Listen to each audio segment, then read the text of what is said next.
iyong pong salita. Panginoon, hayaan niyo po kami at tulungan po ng inyong banal na Espiritu na mapanghawakan po ang buhay na salita ninyo na lubos na magkakaroon ng katuparan sa aming buhay.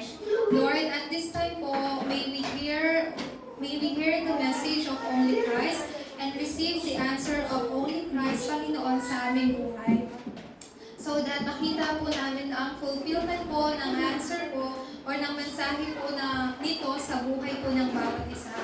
Let the Spirit of the Triune God work upon this time upang makita po at maranasan po namin ang lahat ng pagpapala po sa inyo pong mga trono. Sa inyo pong trono. Ito po ang aming dalangin sa tanging pangalan ni Jesucristo. Amen. Amen. And to receive ang mensahe po natin ngayong araw, sabay-sabay po natin sabihin, you are the source of blessing. You are the source of blessing. Amen. Salamat. Akin na ba yung pen? Labas. Maingay kayo.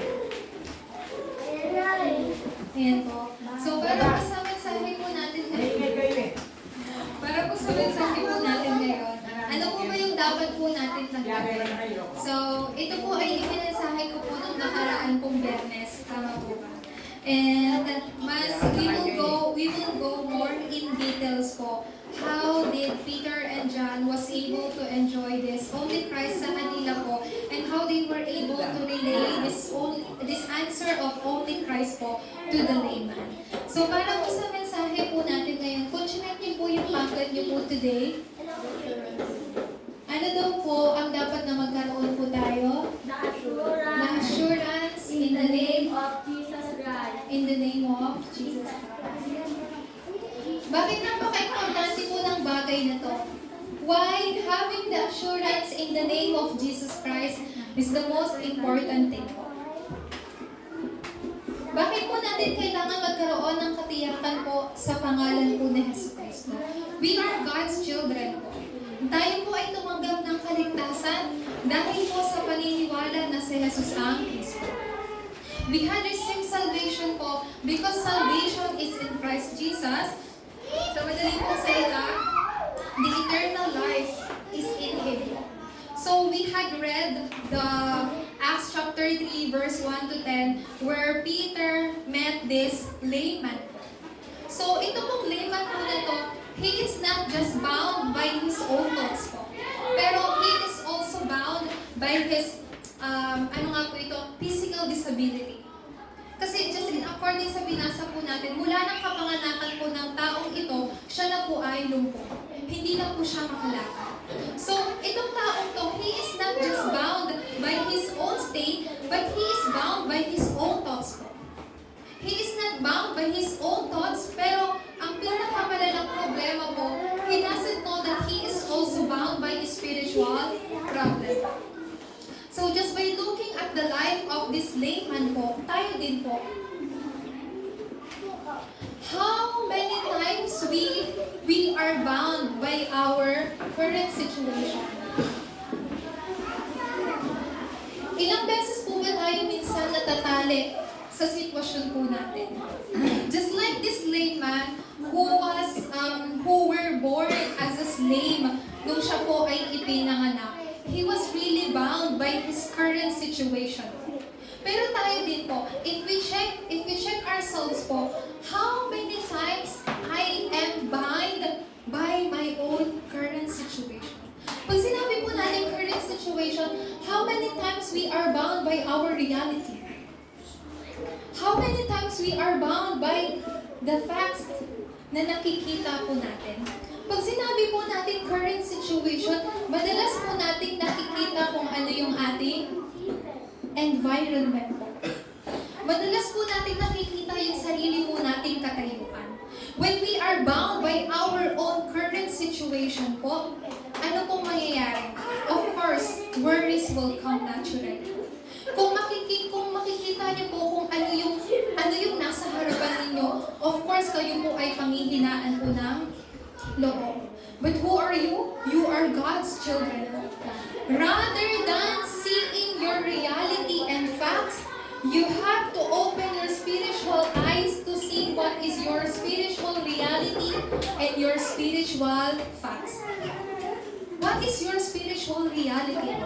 Yung realidad ng buhay po ninyo, what you can see in front of you is this reality and facts. You are weak, may kahinaan, may kakulangan. But when you open your spiritual eyes, what is your spiritual reality? Ano po yung spiritual reality ninyo? You are God's children po, and that is reality. Ayun po. Yung triune God is working within you, and that's your reality po. How about your spiritual facts? Yung spiritual facts po, yung answer po na sa Jesus ang Kristo ay meron po kayo. Kaya nga po, rather than seeing your reality and facts, kailangan niyo po buksan yung inyong spiritual na mga mata upang makita po ninyo yung spiritual na katotohanan at realidad po ng inyong buhay bilang mga anak ng Diyos. Why? Why is that so po? Because Jesus clearly said in Matthew chapter 6 verse 33, when you seek first God's kingdom, everything will be added unto you. Hindi lang po yun. Jesus also clearly said in John chapter 14 verse 1, do not let your hearts be troubled. You believe in God and you also believe in me. So when you are bound by your current situation, do you know po what will happen next? You will bind by your own, mababind po kayo ng sarili ninyong pag-iisip. Bakit po? Kasi nakikita niyo yung current situation niyo eh.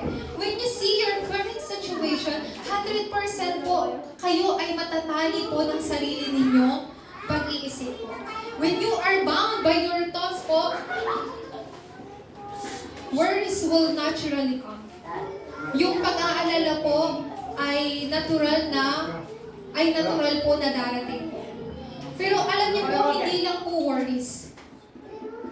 Maging yung anxiety. When I search this on internet po, the meaning of anxiety, hindi ka lang nag-aalala. To the point po na, halimbawa, pag lumabas ka ng bahay, hindi ka mapakali. Yung feeling mo na merong mangyayaring masama sa'yo. Yung feeling mo magkakaroon ng problema kahit isang hakbang lang ng paa. That's how anxiety feels po. Ganun po yung nararamdaman ng isang tao merong anxiety. Then, of course, when you have worries, when you are bound by our thoughts, being afraid po will also naturally come. Why? Because of this worry po. Then, hindi lang po afraid. Pag natakot ka, magkakaroon ka ng uncertainty. Pag sinabi pong uncertainty, mawawalan po kayo ng katiyakan. Pero you know po kung saan nagmula ang lahat ng bagay po na to? This all came from unbelief po. Kaya nga po, dapat po ninyo makita, lagi nyo pong i-check po dapat yung inyo pong, yung state po ng inyong spiritual na buhay. Kailangan nyo pong lagi pong makita, ano ba yung estado ng spiritual na buhay ko. When Peter confessed to that layman, sabi niya po sa verse 6, silver or gold I do not have, but what I do have, I give you. In the name of Jesus Christ of Nazareth, walk. Sinabi po yun ni Peter doon sa layman. That moment po, yung taong yon, yung tao po na yon, nagkaroon po siya ng kagalingan. But much more important thing po, yung taong yun nagkaroon po ng kaligtasan po. Nung siya ay nagkaroon po ng kaligtasan, maging yung physical, yung kanya pong pag-iisip, maging ang kanya pong physical na estado, lahat ay nagkaroon ng pagbabago. Lahat po ay nagkaroon ng kagalingan. So we too, sometimes, we are bound by our current situation and thoughts po. And you know po, according po sa James chapter 4 verse 7 po, kapag ni-resist daw po natin yung devil, he will flee from us. Siya daw po ay aalis po sa atin. Hindi lang po yun. Sinabi rin po sa Ephesians chapter 4 verse 27 po, Huwag niyo pong hahayaan na bigyan po kayo ng foothold po ni Satanas upang dayain po kayo. Kasi madalas pong ginagamit po ni Satanas ang ating pong pag-iisip upang tayo po ay dayain at itanim po yung hindi pananampalataya. When you are bound by your current situation and thoughts po, hindi niyo po makikita kung ano po yung paghahari, yung absolute sovereignty po ng Panginoon. Hindi niyo po makikita kung ano yung absolute plan po ng Diyos. When you are bound by your own thoughts po or your own ideas po o kaya naman po yung sarili po ninyong standard. So, itong layman po na to, lagi po siyang idinadala po sa harapan po ng templo para po mamalimos. And the purpose of his life, the goal of his life po, just to beg po, mamulubig. Bakit po? Kasi wala pong kakayahan po yung tao yun. He is disabled po.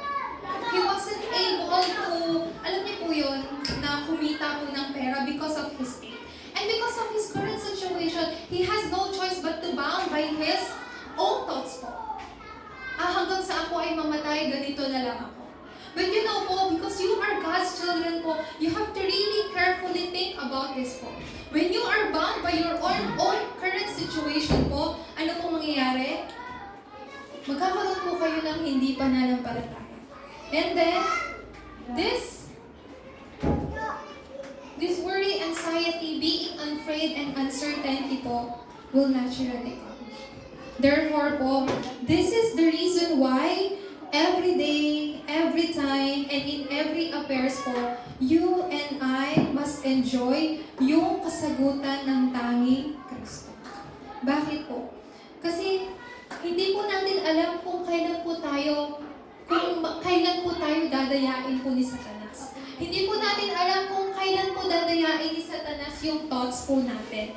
When we are not when we are not spiritually ready po, o kapag wala po tayong oras ng panalangin po, binibigyan po natin ng foothold po si Satanas upang tayo po ay dayain. Therefore, just like in the title of our message po, the assurance in the name of Jesus Christ. How did Peter was able to relay the answer in verse 6 po? Bakit po?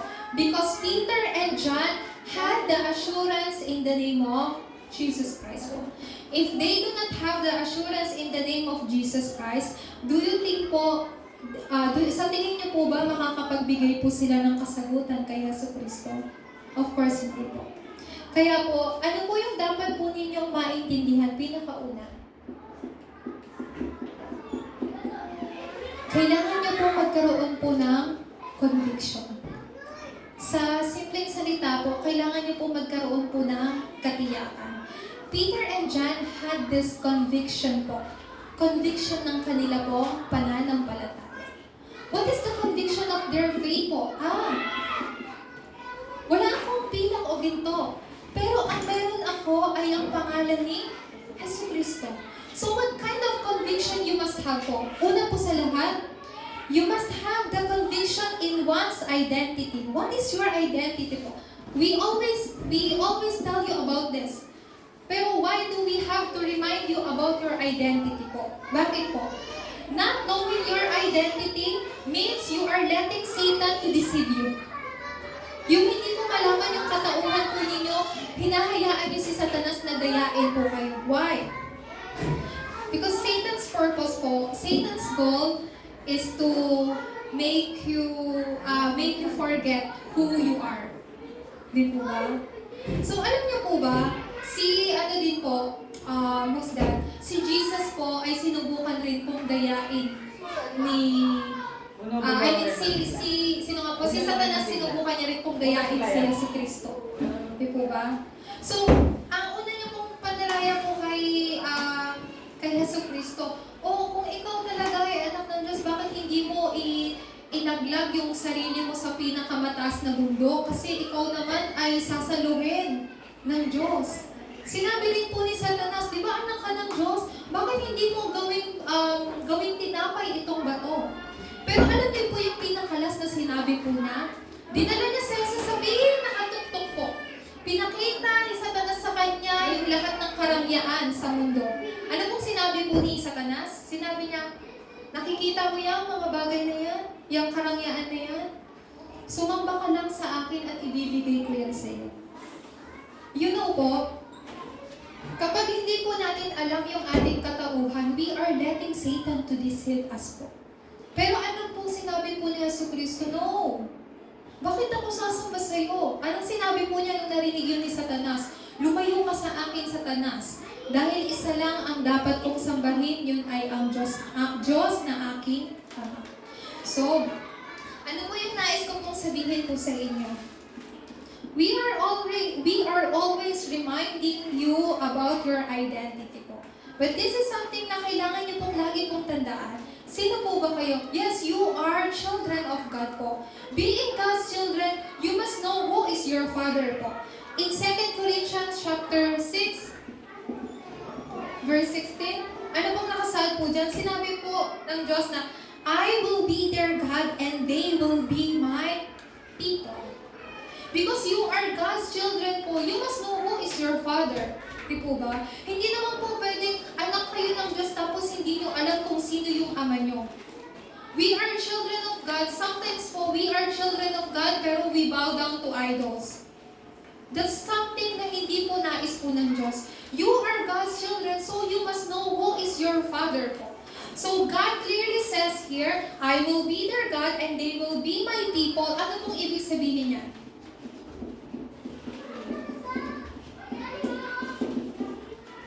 God show you His clear relationship with you po. Ano pong relationship po nito sa isa pang salita? This is a covenantal relationship with God po. Sabi po ng Diyos, ako ang inyong magiging Diyos at kayo ang magiging aking bayan. So God shows you clearly yung clear relationship po ninyo sa Kanya.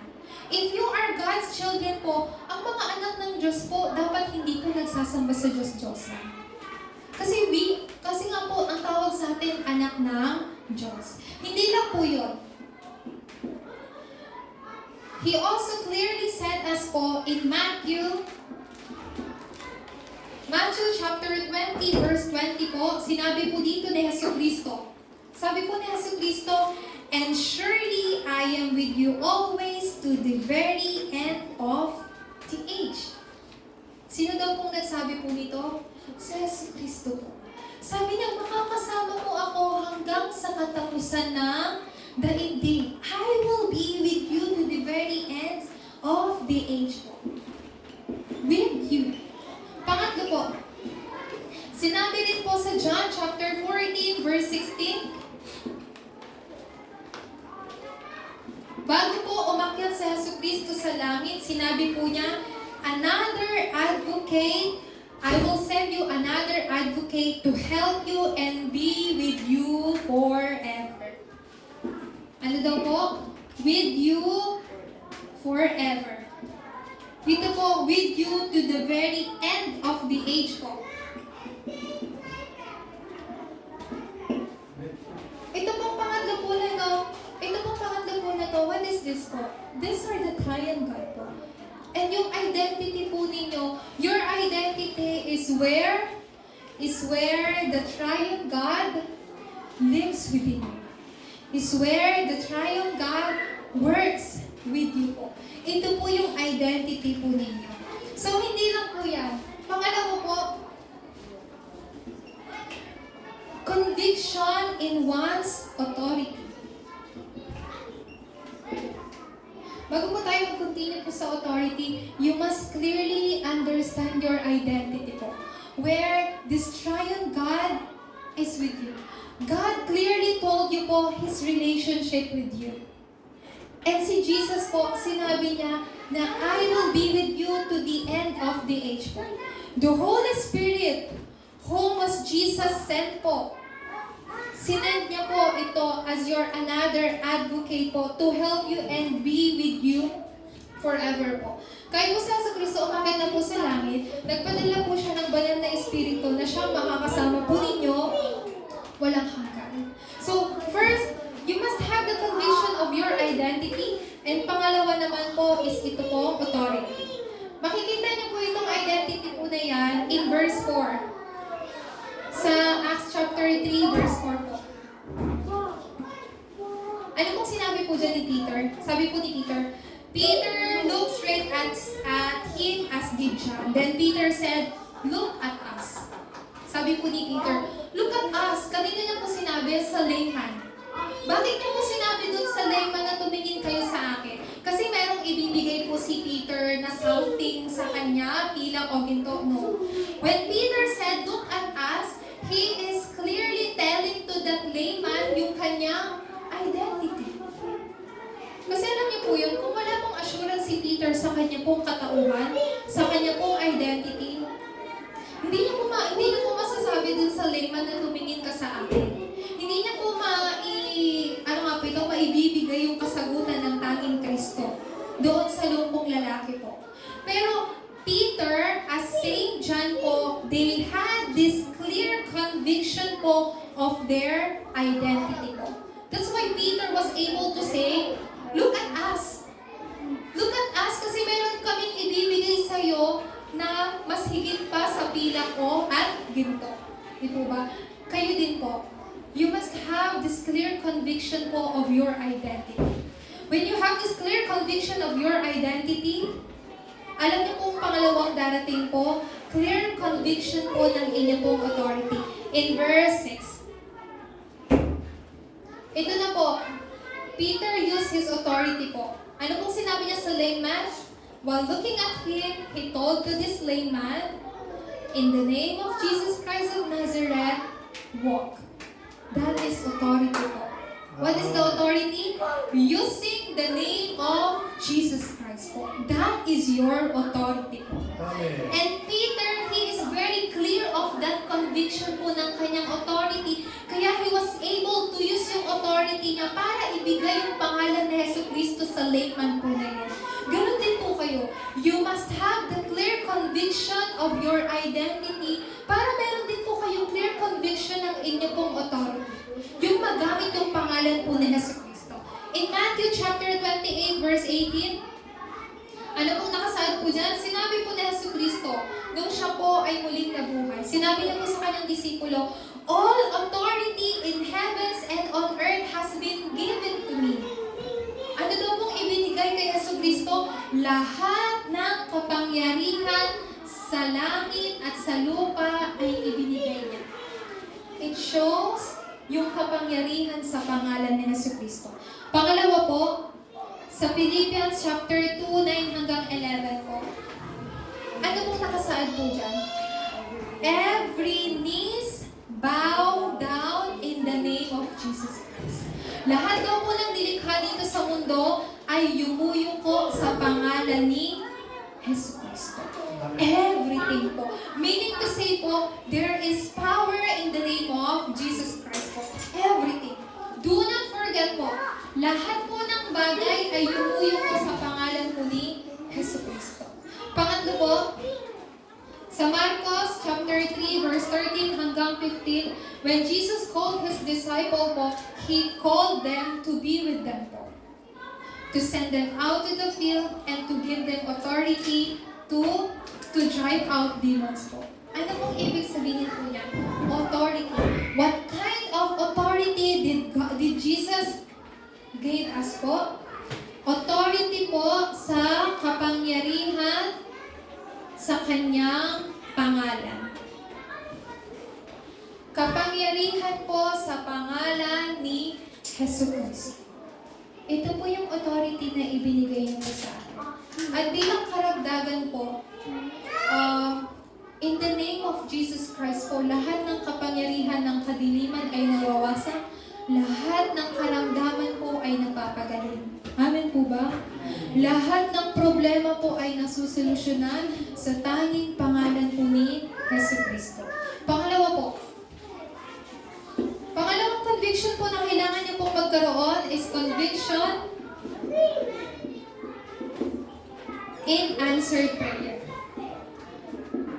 Let me ask you this question po. How did Peter and John was able to experience yung answer po ng kapangyarihan ni Jesu Cristo? It was during their prayer time. In verse 1 po, nakasaad po doon, minsan nagpunta sina Pedro at Juan sa templo, alas 3 ng hapon noon ang oras ng pananalangin. So it was their time to pray po. Ano pong gusto ko pong sabihin po sa inyo? Sa oras po ng inyo pong pananalangin, in your prayer time,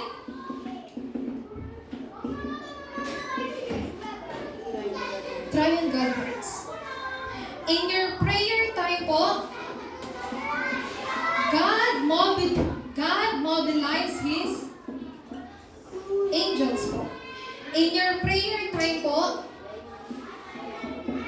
darkness flees away and God's kingdom is established. Let me give you an example po how these angels po are working, are mobilizing po when they pray. In Daniel chapter 6 verse 23, maybe you are familiar this po, the story of Daniel. Si Daniel po, nung siya ay ipinatapon po sa kulungan ng mga leon, kasi siya po ay nag-against sa batas that time. Ang batas po that time, hindi pwedeng, ang dapat lang nasasambahin po nila ay yung hari po. Pero si Daniel, alam niya na hindi yun pwede. Na alam niyang mali yung magsamba po sa ibang Diyos-Diyosan maliban sa Diyos na kanyang sinasamba. So he was thrown in the lion's den po.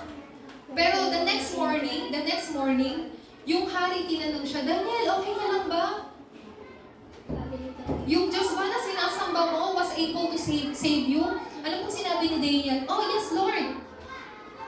Kasi pinatahimik po, tinakpan po ng Diyos ang mga bibig ng leon po na to.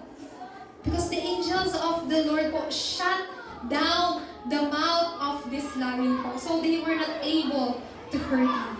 And another one example po, in Acts chapter 16 verse 25, ito po yung time when Paul was in prison po. So habang si Pedro po ay si Pablo po ay nasa kulungan po, sama-sama po silang, they worship together, they sing hymnal po, they praise to God, and then yung anghel po ng Panginoon ay tawag po na to, dumating upang sila po ay, upang sila po ay i-release from the prison po. So, alam niyo kung mangyari, when you worship, when it's time of your prayer po, or when it's time of your worship po sa Panginoon, ang anghel po ay lagi pong kumikilos. Hindi lang po yan. Let's try and God works. Especially po, Holy Spirit works po. Holy Spirit works po kapag kayo po ay nananalangin. Kaya po, lagi niyo pong tandaan, do not take lightly what prayer can do. Huwag niyo pong maliitin po kung ano po yung magagawa ng panalangin. Naiintindihan niyo po ba? Because prayer is really, prayer can turn every impossible things into possible things po. Amen po? So just like this po, when Peter and John went to this temple po, ano pong purpose po nila? It is to pray. But they met this layman po, and because they have this conviction of their identity and authority, they were able to give this answer of only Christ po doon sa layman po na yun. Ganon din po kayo. During your prayer time, you will see the works of the triune God, angels being mobilizing, darkness being flees away, and God's kingdom being established po. Ito po yung makikita po ninyong pagkilos po ng, ng oras po ng panalangin. Pangalawa po, your prayer time, conviction in answered prayer po, it is also a time of confirmation. During your prayer time, ano pong i-confirm po ninyo? You confirm this word, fulfillment po. Kung yung salita ba ng Diyos na ito ay ay nagkaroon ng katuparan. O kaya naman, yung panalangin po ay nagkaroon ng kasagutan. Kasi sa oras po ng ating pananalangin, ang Diyos po ay laging nagbibigay po ng kasagutan. Sa loob po ng kasagutan po na yan, maaari niyo pong madiskubre kung ano po ang plano po ng Panginoon. Kaya po, nais ko pong, I really want to give you this in details po. You really have to understand po na not to be bound by your current situation po or thoughts. Bakit po? When we are bound by our current situation and thoughts po, hindi po natin makikita po kung ano po yung plano po at lubos na paghahari po ng Diyos. Therefore, dapat po tayo magkaroon ng conviction po sa ating identity and authority. And conviction po sa kasagutan ng ating pong panalangin. Uulitin ko po, triune God works, angels are mobilized, darkness flees away, God's kingdom are being established po during your prayer time po. Sa oras ng inyong pananalangin. Amen po ba? Amen. Kaya kayo po ay napaka-importante. Kaya po, sa ating pong pagtatapos, you know po, in verse 9 po at in verse 10 po, kasi di po ba, sa verse 7 po, ito pong lumpong lalaki po, when Peter give him yung answer po ng natatanging Kristo, yun po yung time kung saan yung kanya pong bukong-bukong ay nagkaroon ng lakas. Di po ba? Nagkaroon ng lakas. Sit down. Nagkaroon po ng lakas. So, muli po siyang nakatayo, muli po siyang nakalakad. So, what I am trying to tell you is this very important thing po. Ano po yung dapat po natin makita po dito? Una po sa lahat,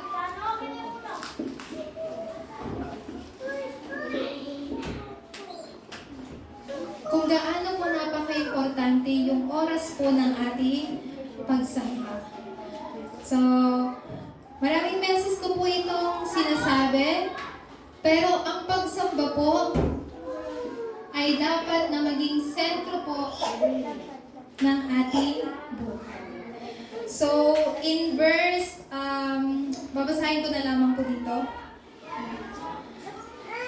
Ano pong ginawa? After this lame man was healed po, what he did in verse 8, palukso itong tumayo at nagsimulang lumakad. Pumasok siya sa templo, kasama nila, naglalakad, at lumulundag at nagpupuri sa Diyos. Ano daw pong ginawa niya? He went to the temple. This lame man went inside to the temple po. Ano pong ibig sabihin po niya? Pagsamba po natin. Pagsamba natin. Bakit po natin kailangang maging sentro yung oras ng pagsamba? You know po, before we leave this, ano nga po ito? Itong salita pong center. I want to give you some background po ng mga Israelites. When the Israelites was wandering in wilderness po, they built these tents po, naka-center po yung tents po nila sa tabernacle. Do you know why is that po? Alam niyo po yung reason why they build their tents center po sa tabernacle? Para maging ibig sabihin po niyan, yung sentro po ng ating buhay ay sa pagsamba. Di po ba? So, hindi lang po yun. Una po sa lahat, bakit po ang pagsamba po ay dapat na maging top priority po ng buhay natin? It should be our life top priority. Bakit po? Ano po ito? Ang tagumpay sa pagsamba ay tagumpay po sa buhay po natin. Ito po ang pagpapala na ibinigay po ng Diyos sa kanya pong mga anak. Success in worship, success in life, and success in everything po. In opposite word po, when we fail in worship, you lose everything and you fail in everything po. Kaya po, dapat niyo pong malaman na yung pagsamba po hindi lang parte ng buhay pananampalataya po ninyo. Ito po ay mismong buhay po ninyo bilang mga anak ng Diyos. Kaya po natin ito tinatawag na sentro po sa pagsamba. Kaya po, pangalawa po, the center of our worship is triangle. Who is the subject of our worship? Triangle. They are the subject of our worship po. Sila po yung dahilan bakit po tayo nagsasamba. They should be, this triangle must be the reason why we worship po. Kasi ito po yung subject ng worship po natin. Ang mga anak ng Diablo, they have no choice but to worship Satan and devils po. Bakit? Kasi yun po yung subject ng worship nila. Pero tayo po, the subject of our worship po ay yung sentro sa tatlong persona ng Diyos. Pangatlo po, the center of our worship po ay yung makita po to see the fulfillment of this word sa atin po, sa pamagitan po ng pulpito. To be centered in this word po is to be centered po sa worship. What is pulpit po? This is pulpit message po. Ibig sabihin po ng to be centered in worship, makita po ninyo yung sentro po ng salita po na ito sa pamagitan ng pulpito. Pang-apat po, sino po yung tinatayo po ng Diyos sa harapan ng pulpit? Sino po ang ginagamit po ng Diyos sa harapan po ng pulpit? Of course, ang mga pastors po. So, kailangan din po natin maging sentro sa pastor. Ibig sabihin po niyan, ang mga tao who are centered po sa kanila pong pastor ay tinatawag po na disipulo. So, what is this po?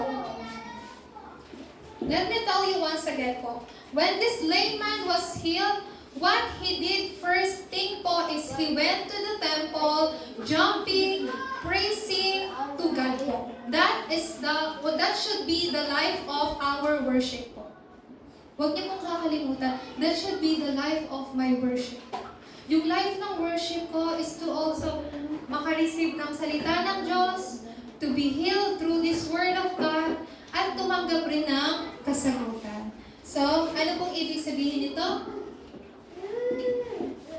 Yung bunga po ng pagsamba ay magiging ebidensya nyo at ang ebidensya po nito ay magiging inyong kasagutan. It follows naturally. Yung bunga ng pagsamba po ay magiging ebidensya ninyo at ang ebidensya po nito ay magiging kasagutan ninyo. So in verse 10 po, when the people saw that layman po jumping, praising inside the temple, they recognized this layman who used to beg in front of the temple. They recognized that layman po. So what is this po?